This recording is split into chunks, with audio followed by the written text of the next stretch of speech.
The use of hard drugs has been foreign to Ugandans. However, with a fast-rising economy and flourishing middle class, people now have more money to spend. This has not been without consequence, as hardcore drugs have become an item on the shopping lists of many middle-income earners. This is Entebbe, the only international airport in Uganda. Aside from handling passengers and cargo, there has been a marked increase in the number of drug seizures and arrests. The police is not taking any chances. We have mainly two types of hard drugs, that is cocaine and heroin. When it comes by air, the traffickers land it in South Africa, then to Uganda. The other route of cocaine is from South America to West African countries of Nigeria, of Cameroon, of Benin, of Gabon. Not so long ago, Uganda was only a conduit for drugs in the global drug trade. Uganda is largely a transit route of these hard drugs, though we have witnessed a trend of being a consumer. From July 2014 to July 2015, I should say in a year, we have had 11 cases. Those from West Africa take the whole bigger share of the trafficking business. The highest quantity at least has been 3 kilograms. Yes, and then they go to 1.5 kilograms of cocaine, of course, generally, cocaine, heroin. But how the tables have turned. I was addicted to cocaine mainly. So when I didn't have it, I would get this thing called turkey. Turkey is this situation where you don't have the drug and like your tummy starts aching, you feel dizzy, you feel headache, you get diarrhea, and if it lasts for long, you may even pull out your own hair. In 2014, 2 Ugandan nationals were executed in China for drug trafficking. Many others are languishing in Chinese jails, awaiting trial for drug-related crimes. We are discovering an increase of drug abuse in Uganda. However, the hard drugs are not yet, they have only penetrated the market of the rich and the elite Ugandan class.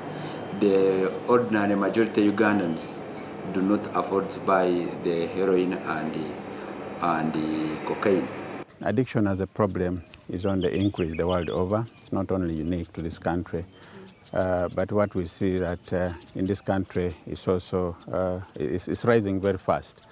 And among the factors is one that we have a fast increasing population.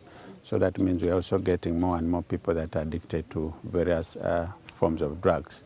The other factors are that we have drugs that are widely available.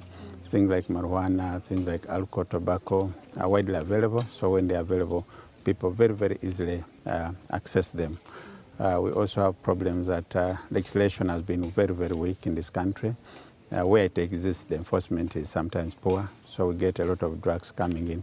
But also those, the local available drugs like marijuana, they are growing, their availability, their sale is very, very easy. So it makes people to very, very easily access these substances. The traffickers have been so innovative, so clever that they try to capture market from all these sectors. They bring drugs that are the expensive ones that the rich people can afford and the very, very cheap ones, adulterated, that the lower people can afford. So they cater for the entire spectrum of the market.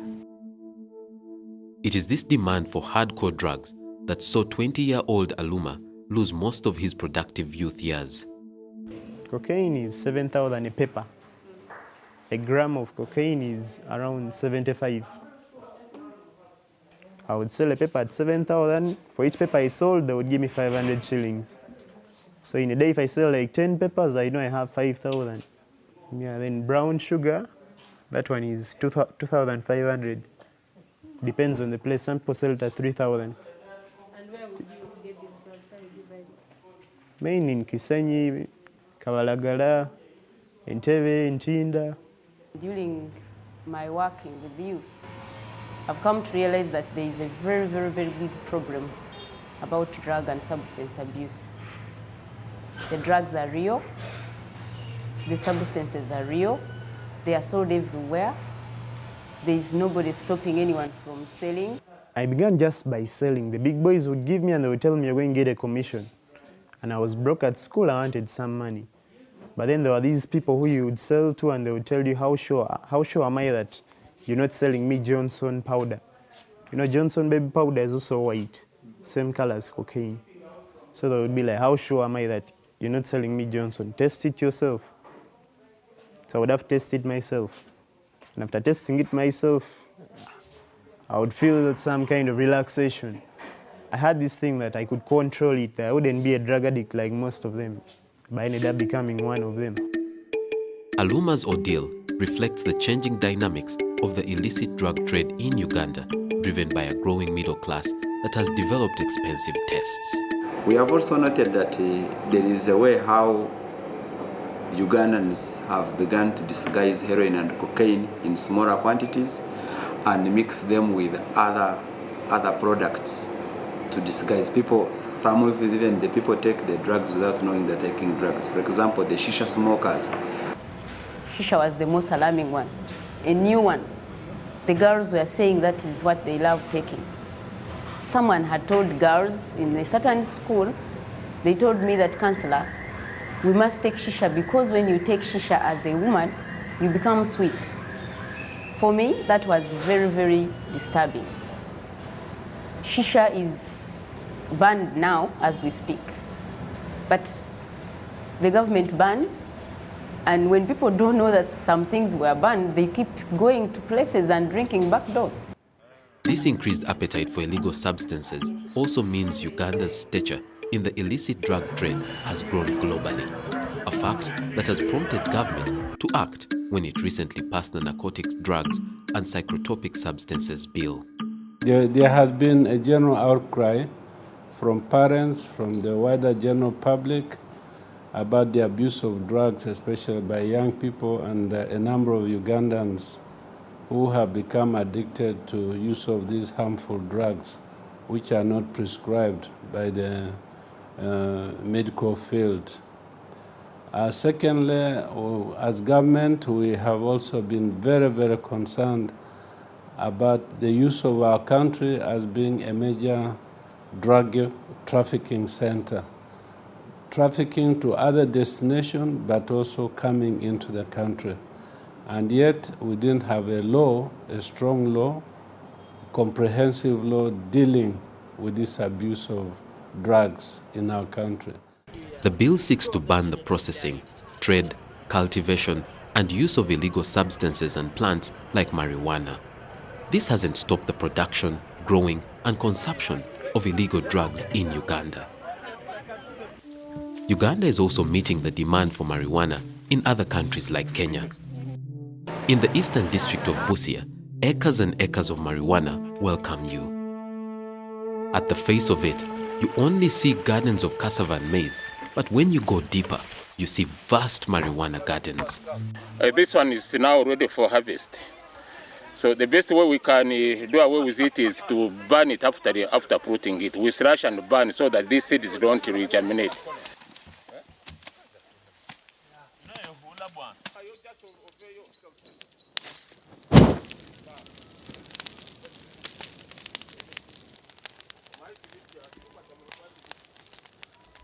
The police has had to employ the hands of prisoners from a local prison to help with the clearing of these marijuana gardens. The porous Ugandan borders haven't made it easier for the police. Like this marijuana from here, it goes through Kenya to Europe, to Asia. Most consumers are from Kenya, and when they come to pick it, they don't use gazetted routes. They always use panyas, and as you know, it is a porous border. It becomes a big challenge on our part as security. But nevertheless, we always try our level best to see that we intercept those who are engaged in the business. At times, we also liaise with the Kenyan authorities so that we can have a joint operation, so that we can deter people who always engage in this business. But as I've already told you, from Majanji up to Malaba, it is forest, so it becomes tricky. So, gentlemen and ladies, we are here this morning for the exercise we carried out last year, if you can still recall, around the same time. Kakati, yesawa, gebudde, tutandikirewa. Where do we start from? We start from up. When we identify a garden, I identify the owner. If the owner is there, ashikwe, arrest.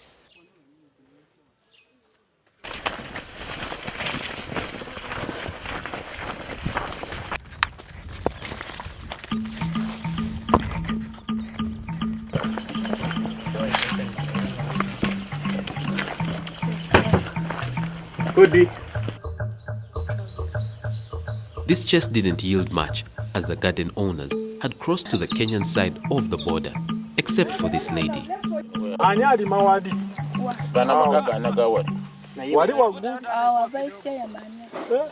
Kakati wabanga otambula nolaba lalala tola